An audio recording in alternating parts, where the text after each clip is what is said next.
My own daughter erased me from her glamorous wedding to please her rich in-laws, but one accidental text unleashed the karma she never expected. The wedding invitation sat on my kitchen counter, still sealed in its cream-colored envelope. I'd been staring at it for 3 days, afraid to open it. Not because I didn't know what was inside, I'd helped pick out the design myself, but because something in my gut told me this beautiful piece of paper would break my heart. My name is Raquel, and that invitation was for my daughter, Emma's wedding. The same daughter I raised alone after her father walked out when she was 2. The same little girl I worked 3 jobs for just so she could take dance lessons and wear clothes that didn't come from thrift stores. The phone rang, interrupting my staring contest with the envelope. Emma's name flashed across the screen. "Mom?" Her voice sounded different, distant. "I need to talk to you about the wedding." "Of course, sweetie." I was just looking at the invitation. "That's actually what I wanted to discuss." She cleared her throat. "There's been a change of plans. Virginia, Dexter's mother, she's taking over the planning. She thinks it would be better if we kept things exclusive." My hand gripped the counter. "Exclusive?" "The venue is smaller than we thought," Emma continued, her words coming faster now. "And the Bowens have so many important connections to invite. I can't what, Emma? I can't have you there, Mom. It would make things awkward." Virginia says, my voice cracked. Since when does Virginia decide whether a mother can attend her own daughter's wedding? "Mom, please understand. This wedding could change everything for me and Dexter. His family's connections. I understand perfectly." I surprised myself with how steady my voice remained. "You're choosing status over your mother. That's not fair. I'm just trying to what? Pretend you weren't raised by a cleaning lady? That you didn't grow up in a 2-bedroom apartment?" The tears were coming now, but I wouldn't let them into my voice. "That your mother didn't skip meals so you could have new ballet shoes?" Silence stretched between us. Finally, Emma spoke, her voice small. "I'll call you after the honeymoon. We can have lunch or something." The line went dead. I stood there holding my phone until my friend Kinley's scheduled afternoon visit brought me back to reality. She took one look at my face and pulled me into a hug. "What happened?" I told her everything, watching her expression shift from shock to anger. "That little," Kinley caught herself. "I can't believe she'd do this to you after everything you've done for her." "I kept telling myself it was just a phase," I said, sinking into my worn couch. "When she started dating Dexter, when she moved into their mansion, when she stopped visiting, I thought once the wedding excitement died down, my real Emma would come back." Kinley grabbed my hand. "What are you going to do?" I looked at the invitation, still unopened. Walking over, I picked it up and dropped it in the trash. "Nothing," I said. "I'm going to do absolutely nothing." "Nothing?" "Raquel, you can't be serious. You should crash that wedding. Show those stuck-up Bowens. And prove them right?" I shook my head. "Prove I'm exactly what Virginia thinks I am. Some classless woman who doesn't know her place? But no." I straightened my shoulders. "I raised my daughter better than she's acting right now. I won't let her reduce me to acting the same way." Kinley stared at me for a long moment. "You're a better person than I am." "No," I said, wiping my eyes. "I'm just a mother who loves her daughter enough to let her make her own mistakes, even when those mistakes break my heart." Later that night, after Kinley left, I sat on my balcony looking at the city lights. 25 years of memories played through my mind. Emma's first steps, her high school graduation, the day she met Dexter at that charity event I'd cleaned for. My phone buzzed with a text from Emma. "I'm sorry it has to be this way. I hope someday you'll understand." I didn't reply. Instead, I opened my work calendar and added extra cleaning appointments for the day of the wedding. Mrs. Newton's penthouse would need attention, and the Hendersons always wanted their windows done on Saturdays. If my daughter didn't want me at her wedding, fine. I'd spend that day doing what I'd always done, working hard and holding my head high. It's what got me through raising her alone, and it would get me through this too. But as I got ready for bed that night, I couldn't help wondering if this was really the end of our story, or if karma had other plans. Either way, I knew one thing for certain. Dignity might not fill the hole in my heart, but it would keep me standing tall while it healed. 2 weeks before Emma's wedding, I was cleaning Eliza Newton's penthouse when I heard voices from the study. I normally tune out conversations while working, but Virginia Bowen's distinctive voice caught my attention. "The bank won't extend the loan grant," she hissed. "What are we supposed to do?" I froze, Windex bottle in hand. I shouldn't listen, but my body wouldn't move. "Keep your voice down," Grant replied. "The maid is here." "Oh, please. She's just the help. Besides, she's probably wearing those awful earbuds they all use." I grimaced, grateful I'd forgotten my earbuds at home today. "The wedding has to go perfectly," Virginia continued. "It's our last chance to secure the Mitchell investment. If they see their daughter marrying into our family, I know." "I know." Grant's voice was strained. "But we're running out of options. The auditors are asking questions about the offshore accounts, then answer them. Isn't that what we pay our accountants for, to make things disappear?" I carefully moved closer to the door, pretending to dust the hallway table. "It's not that simple anymore," Grant said. "The feds are sniffing around. One wrong move, and everything collapses. The company, our reputation, which is exactly why this wedding needs to happen." Virginia's voice rose sharply. "Emma's perfect for this. She's so desperate to belong, she'll do anything we say. And once she's married to Dexter, her family connections will save us." My hand tightened around the duster. The urge to burst in and confront them was overwhelming. "What about the mother?" Grant asked. "The cleaning woman?" Virginia scoffed. "Taken care of. I convinced Emma to cut her out. Can't have someone like that at the wedding, especially with the Mitchells there. She'd probably try to clean the tables during dinner." I backed away from the door, bumping into a side table. A vase wobbled. "What was that?" Virginia called out. I quickly steadied the vase and moved to the living room windows, spraying glass cleaner with shaking hands. Footsteps approached. "Oh, it's you," Virginia said, appearing in the doorway. "I hope you're being careful with those antiques." I forced a smile. "Of course, Mrs. Bowen. I've been cleaning this apartment for 5 years now." She looked me up and down, then turned to leave. "Just make sure you dust under everything this time. Last week, I found dust beneath the crystal bowl." "Yes, ma'am." The words tasted like acid. After they left, I sat down on Alyssa's pristine white couch, not caring if I wrinkled the cushions. My phone felt heavy in my pocket. One call to Emma could blow this whole thing wide open. But would she believe me? Or would Virginia twist it into the desperate actions of a bitter mother? My phone buzzed. A text from Kinley. "Lunch? I've got drama to share." 20 minutes later, I met her at our usual diner. "You look like you've seen a ghost," Kinley said, as I slid into the booth.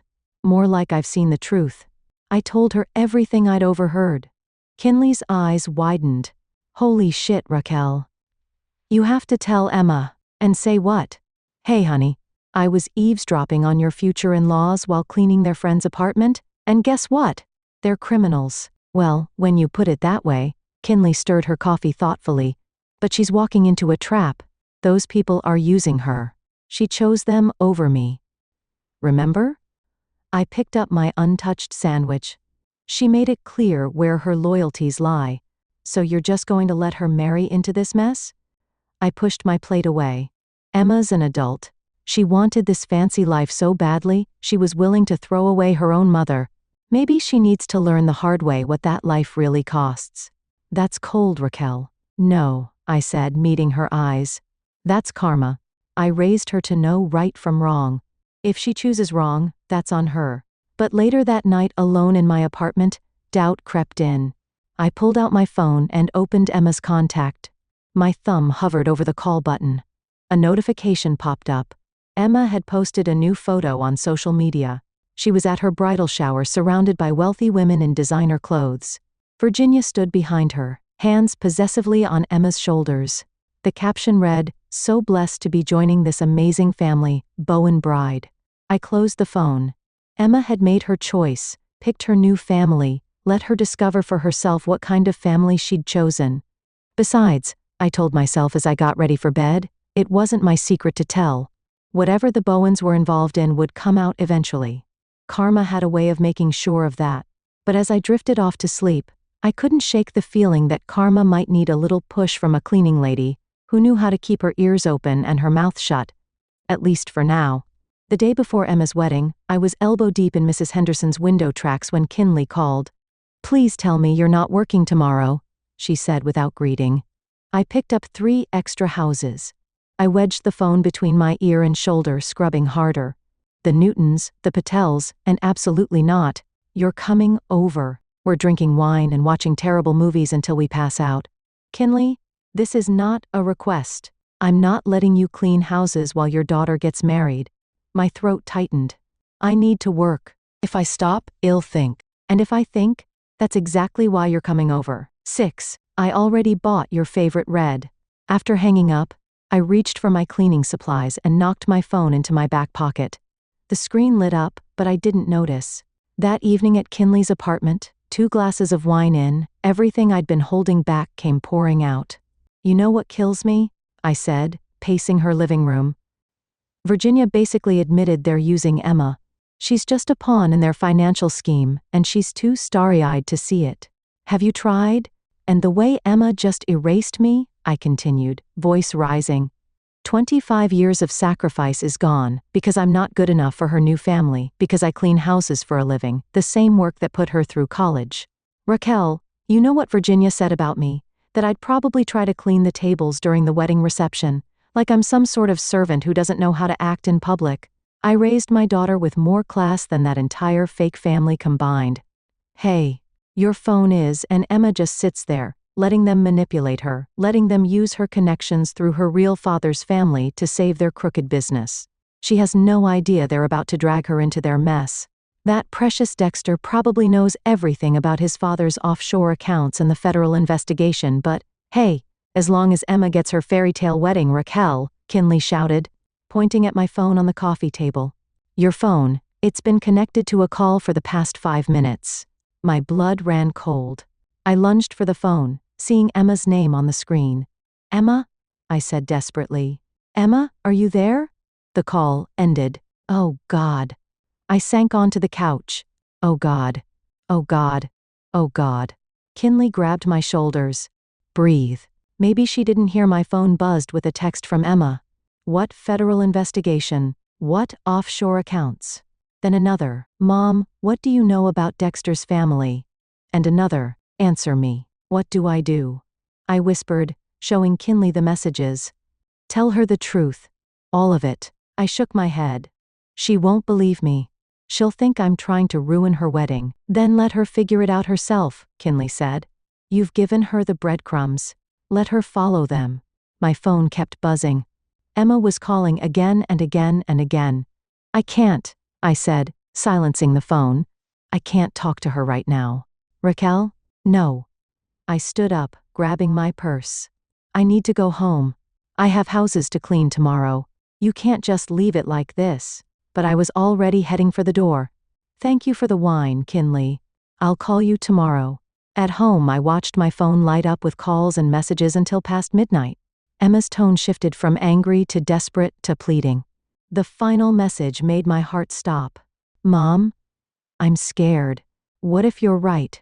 I started typing several responses, deleting each one. Finally, I sent, ask Dexter about the Mitchell investment. Ask him why Virginia really wanted you in the family. Then I turned off my phone and tried to sleep, knowing I just lit a fuse that would either save my daughter or destroy what was left of our relationship. Around 3 a.m., unable to sleep, I turned my phone back on. No new messages from Emma, but there was a missed call from an unknown number. The voicemail was Virginia's voice, cold and clear. Listen to me, you vindictive little cleaning woman. If you think you can ruin this wedding with your pathetic lies, think again. I don't know what you think you heard, but if you breathe a word of this to anyone else, I'll make sure you never work in this city again. Stay in your lane and remember your place. I played the message 3 times, each time feeling less afraid and more certain. Virginia's threat confirmed everything. The question was, would Emma see it too? As dawn broke, my phone finally buzzed with a text from Emma. The rehearsal dinner is in 6 hours. I need to talk to Dexter first. Then we need to talk. Please be available. I replied with a simple okay, and started getting ready for work. Whatever happened next, I had houses to clean. It's what I'd always done, and what I'd keep doing no matter how this played out. But for the first time since this whole nightmare began, I felt a glimmer of hope. Maybe karma didn't need a push after all. Maybe it just needed an accidental phone call. I was finishing up at the Patel's house when my phone exploded with notifications. Dozens of messages from Kinley, all with the same urgent tone. Turn on the news now. I pulled up a local news live stream on my phone. The headline made my stomach drop. Breaking. Chaos at high-profile wedding rehearsal dinner. Fraud allegations surface. The camera showed the exclusive restaurant where Emma's rehearsal dinner was supposed to be happening. Police cars lined the street, their lights flashing against the building's glass facade. My phone rang. "Kinley, are you watching?" she demanded. "What happened?" "It's all over social media." Emma confronted Dexter and his parents during the dinner in front of everyone, including the Mitchells. I sat down on the Patel's pristine couch, not caring about my cleaning uniform. "Tell me everything." Someone posted a video. Emma stood up in the middle of the main course and just lost it. She demanded Dexter tell her about the offshore accounts. When he tried to brush it off, she turned to Grant and Virginia. My hands were shaking. And she quoted Virginia word for word from what you overheard about using Emma's connections to save their company, about the federal investigation. The whole room went silent. "Oh God. That's not even the best part," Kinley continued. "Apparently, one of the Mitchells is on the Federal Banking Commission. He made a call right there at the table. Within 30 minutes, federal agents showed up. I switched to another news channel. They were interviewing guests leaving the restaurant. It was like watching a train wreck in slow motion," one woman was saying. Virginia tried to play it off as wedding jitters, but Emma had receipts, actual documents. She must have spent all day digging. I thought of those early morning texts. Emma saying she needed to talk to Dexter first. She hadn't been asking him questions. She'd been investigating. My phone buzzed with another call. "Emma, I have to go," I told Kinley. "Emma's calling." "Mom?" Emma's voice was shaky. Can you come get me?" "Where are you?" "Outside the restaurant. The police are interviewing everyone, but they said I could leave since I'm the one who I'm on my way," I said, already heading for my car. "Stay put." 20 minutes later, I pulled up to find Emma sitting on a bench, still in her rehearsal dinner dress. Her makeup was streaked with tears, but her back was straight. Just like I'd taught her, she got in without a word. We drove in silence until she finally spoke. "I found everything," she said quietly. "Once I knew what to look for, it wasn't even hidden that well. Dexter's laptop had emails about the Mitchell investment, about using my father's family connections. They even had a contingency plan if the wedding fell through. They were going to try to get me to invest my trust fund before announcing bankruptcy." "Emma, Virginia was right about one thing," she continued, her voice bitter. "I was desperate to belong, so desperate I couldn't see what was right in front of me or what I was throwing away." We stopped at a red light. I turned to look at her. Really look at her. Behind the designer dress and expensive highlights, I saw my little girl again. "When I heard your voice on that accidental call," she said, "everything you were saying about them. It was like waking up from a dream. A nightmare, really." And then when I confronted Dexter, what did he say? He tried to deny it at first, then he tried to convince me it wasn't a big deal, that all wealthy families have creative accounting. That's when I knew he was just like them, and I'd chosen him over you. The light turned green. We drove the rest of the way to my apartment in silence. Inside, Emma looked around the familiar space, the worn couch where we'd had so many movie nights, the small kitchen table where I'd helped her with homework, the photos on the walls documenting every milestone I'd worked so hard to give her. "I don't deserve to be here," she whispered. "No," I agreed. "You don't." She flinched. "But," I continued, "you're here anyway because that's what family does. Real family. We show up even when it's hard, even when it hurts." Emma crumpled onto the couch, sobs racking her body. I sat beside her, not touching, just present. "The wedding's off," she said between sobs. "The Bowens are probably going to jail. Everyone's going to be talking about this for months. I ruined everything." "No," I said firmly. "You didn't ruin anything. You exposed the truth. There's a difference." She looked at me. Mascara streaked across her cheeks.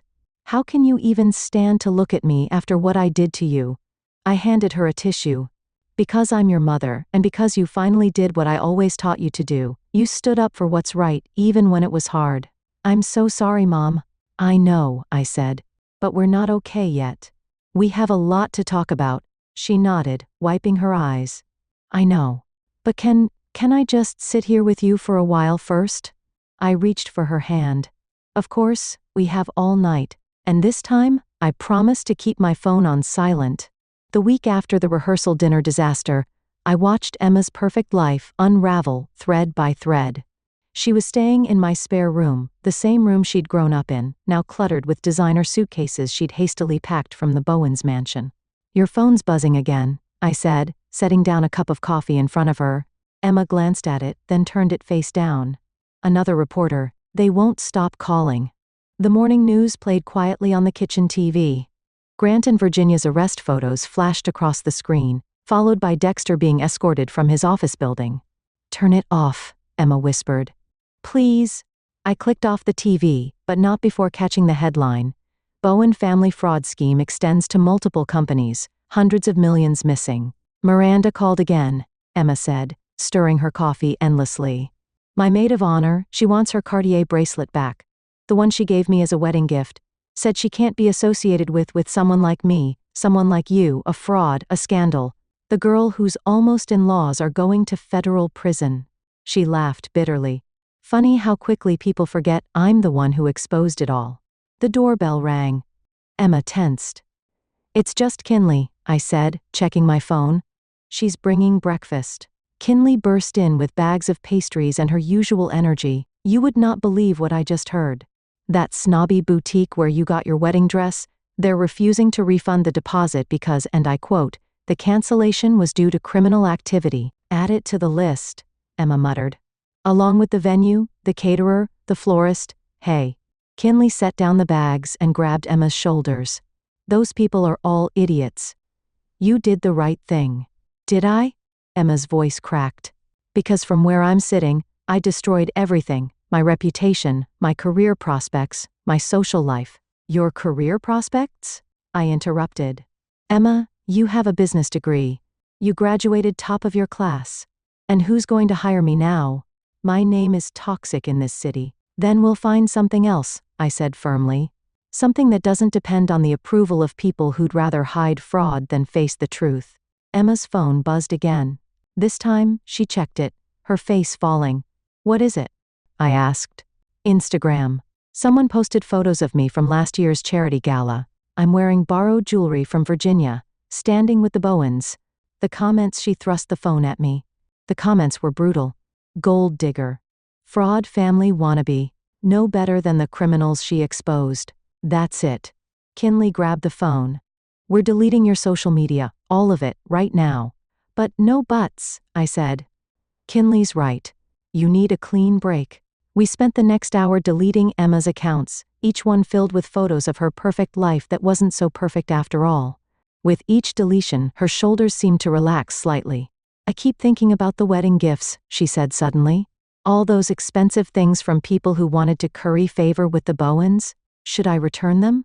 They've all been seized as evidence anyway, Kinley pointed out. The feds took everything from the mansion, remember? Emma nodded, then started laughing. It wasn't a happy sound. What's funny? I asked. I just remembered something Virginia said to me once. She said old money whispers, new money shouts, and no money screams. She was so proud of how quietly wealthy they were. Turns out they were just trying to hide their crimes. The doorbell rang again. This time, it was a delivery man with a thick envelope, legal documents. Emma read through them, her face paling. The Mitchells are suing me. They say I must have known about the fraud, that I was part of it. That's ridiculous, Kinley exclaimed. You're the whistleblower. Doesn't matter. They lost millions investing in the Bowens company. They're suing everyone connected to the family. Emma dropped the papers. I can't afford a lawyer. All my money was tied up in the wedding and the house down payment. I picked up the documents. Then we'll figure it out together. Mom, I can't ask you. You're not asking. I'm telling. I know some people from my cleaning jobs, legal secretaries, paralegals. We'll find someone to help. Emma stared at me, tears welling up. Why are you doing this? After how I treated you? Because that's what real family does, Kinley answered for me. They show up when everyone else runs away. I nodded. Besides, you did the brave thing, the right thing. Now it's my turn to be brave and help you through this. Emma reached for my hand across the table. I don't deserve you. No, I agreed, squeezing her hand. But you're learning, and sometimes that's enough for a start. The TV in the living room, still visible from the kitchen, showed another news update about the Bowens. But this time, Emma didn't ask to turn it off. Instead, she squared her shoulders and faced it head-on. Maybe that was the first step toward rebuilding, facing the truth no matter how much it hurt. A month after the scandal broke, I came home from work to find Emma sitting at the kitchen table surrounded by job rejection emails and legal papers. "The Mitchells dropped their lawsuit," she said without looking up. "Their lawyer called today, said they reviewed my whistleblower statement and realized I wasn't involved." "That's good news," I said, setting down my cleaning supplies. "Is it?" She pushed back from the table. "Because I just got rejected from another job. The interviewer actually said, 'We love your qualifications, but we can't risk the association.'" I started making tea, our new evening ritual. Maybe it's time to look outside the city and go where? Start over somewhere new. Emma laughed bitterly. "The scandal made national news, Mom. Google my name. It's all there. Then we'll find something else, something where your name doesn't matter, like cleaning houses." The words came out sharp, cutting. The kettle slipped in my hand, clattering against the counter. Emma immediately covered her face. "I'm sorry," she whispered. "I didn't mean yes." "You did." I turned to face her. "After everything that's happened, you still think cleaning houses is beneath you?" "No." Let me tell you something about cleaning houses," I said, my voice steady. "Every day, I walk into homes like the Bowens. I see people living lies, putting on shows, drowning in debt to keep up appearances. And you know what? The houses are all the same, beautiful on the outside, messy on the inside, just like the people who live in them." Emma stared at me, really seeing me maybe for the first time in years. "But you know what else?" I continued. "I come home every night with honest money.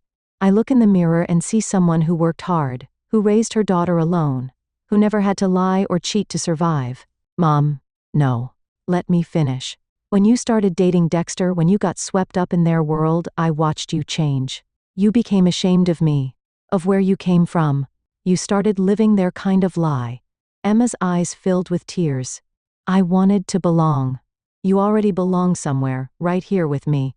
But that wasn't good enough anymore." "I was stupid," she whispered. "So stupid." "No," I said, sitting across from her. "You were young and ambitious, but somewhere along the way, you forgot the difference between ambition and greed. Between belonging and fitting in." She wiped her eyes. "When did you get so wise?" "Around the time I had to figure out how to raise a baby on my own with nothing but a high school diploma and a lot of determination." Emma reached across the table, touching my hand. "Tell me about that time. Please?" I don't think I ever really asked before. I poured our tea, settling into my chair. "I was 19 when you were born. Your father left 3 years later. I had exactly $247 in my bank account, and no idea how to raise a child alone. What did you do?" "I cleaned houses, 3, sometimes 4 a day. I learned every shortcut, every efficient method. I built a reputation for being thorough and trustworthy. Rich people talk to each other. Soon, I had more work than I could handle. But you must have wanted more." "Of course I did, but not at the cost of my integrity, not at the price of pretending to be someone I'm not." Emma looked around our small apartment. "I used to love this place. Remember how we'd have movie nights on the couch, how you'd help me with homework at this table? And now I see how much love is in every corner, how hard you work to make it a home." She squeezed my hand. "I'm so sorry, Mom, not just for the wedding but for everything, for being ashamed, for trying to erase you, for stop," I said gently. "I don't need a list of apologies. I need you to understand something." "What?" "That success isn't measured by the size of your house or the brand of your clothes. It's measured by whether you can sleep at night knowing you did the right thing." Emma nodded slowly. "Like exposing the Bowens. Like exposing the Bowens. That took courage. Real courage. Not the fake kind that comes from designer labels and social status." "I learned it from you," she said quietly. "Even when I was trying so hard to be someone else, some part of me remembered what you taught me about right and wrong." I got up and pulled her into a hug, feeling her melt into it like she used to when she was little. "So what do I do now?" she asked against my shoulder. "Now?" I pulled back to look at her. "Now you start over, not as the woman who almost married into the Bowen family, but as Emma, my daughter who's smart enough to earn her own way and brave enough to face the truth. She wiped her eyes again, but this time she was smiling. Can we have movie night like we used to? Of course. I gestured to the couch. But this time, you're making the popcorn. For the first time in weeks, Emma's laugh sounded real. And as we settled onto our old couch with our cheap popcorn and Netflix, I saw a glimpse of my real daughter coming back. The one who didn't need designer clothes or society's approval to know her worth. 3 months after the scandal, I was cleaning Mrs. Newton's penthouse when Emma called. "Mom, I got a job." Her voice was breathless with excitement. "That's wonderful. Where?" "You know that small nonprofit I interviewed with last week? The one helping low-income single mothers start businesses. They offered me the position of financial advisor." I set down my cleaning supplies. "Emma, that's perfect for you." "The salary is not great," she admitted. "Nothing like what I would have made at the investment firm," but she paused. "It feels right. Like, I can actually help people, instead of just making rich people richer." "I'm proud of you," I said, meaning it more than ever before. "There's something else," she continued. "I saw Dexter today." My heart stopped. "Where?" "At the courthouse. He was there for his father's hearing. He tried to talk to me. And he said he misses me. That once this all blows over, we could start fresh somewhere else. That his family still has money hidden away that the feds don't know about." I gripped the phone tighter. "What did you say?" Emma laughed. A clear, strong sound. "I told him I'd rather clean houses for the rest of my life than spend one more minute pretending to be something I'm not." Pride swelled in my chest. "You said that?" "I did. And Mom?" I meant it. Really meant it. After we hung up, I finished cleaning the penthouse, thinking about how life has a way of coming full circle. It was here, after all, where I'd first overheard Virginia and Grant's conversation that started everything. That evening, Emma was waiting at my apartment when I got home. She had takeout from our favorite Thai place spread across the kitchen table. "Celebration dinner," she explained, "for the new job. And I wanted to talk to you about something." We sat down to eat, and I noticed she seemed nervous pushing her pad thai around her plate. "What's on your mind?" I asked. "I've been thinking about everything that happened, about why I let myself get so caught up in the Bowens world." She set down her fork. I think I was trying to prove something." "To who?" "To Dad." She met my eyes. "To prove he was wrong to leave us. That we could be just as good as his new family." I reached across the table. "Emma. No. Let me finish. I spent so long being angry at him for leaving, for starting a new family, for having all that money while we struggled. I thought if I could just become part of that world, it would somehow make up for everything. And now I realize I was looking for validation in all the wrong places." She squeezed my hand. "The person I should have been trying to make proud was right here all along."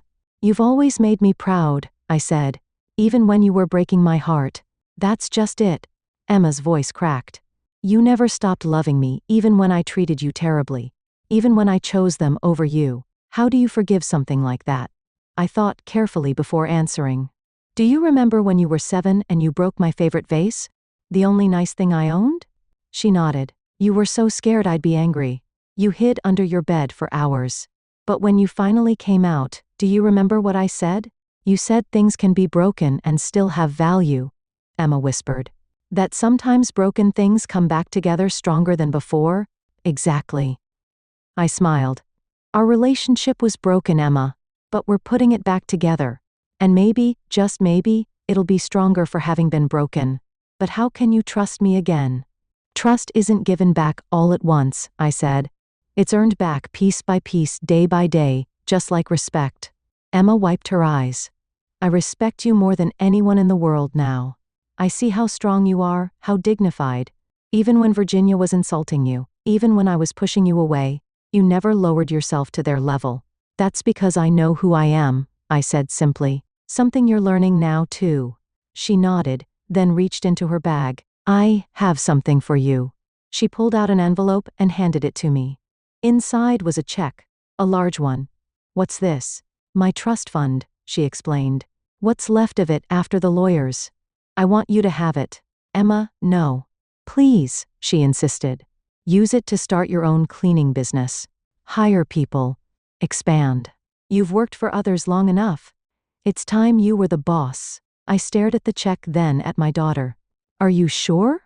More sure than I've been about anything in a long time, she smiled. Consider it an investment in honest work from someone who finally understands its value. I folded the check and handed it back. Keep it. Not for the Bowens lifestyle. Not for designer clothes or fancy cars. Keep it for your future. The real one you're building now. Emma's eyes filled with tears again, but this time they were accompanied by a genuine smile. I love you, Mom. I love you too, sweetheart. Broken vases and all. The morning of the Bowens sentencing hearing, Emma and I sat in the courthouse together. She gripped my hand as Virginia and Grant were led in wearing orange jumpsuits, a far cry from their designer clothes. You don't have to stay, I whispered. Yes, I do. Emma's voice was firm. I need to see this through. Dexter sat a few rows ahead, shoulders slumped. He hadn't looked our way once. The judge entered, and the room fell silent. The sentences were read: 15 years for Grant, 12 for Virginia, 8 for Dexter. As they were led away, Virginia turned and caught Emma's eye.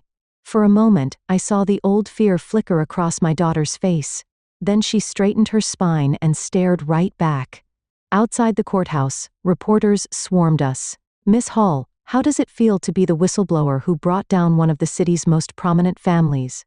Emma looked at me, then faced the cameras. I'm not a whistleblower. I'm just someone who finally chose truth over pretense, and my real family over a fake one. She grabbed my arm. Come on, Mom. We've got somewhere to be. That somewhere turned out to be the community center where Emma now worked. Inside, a group of women waited, single mothers like I had been, each hoping to start their own business.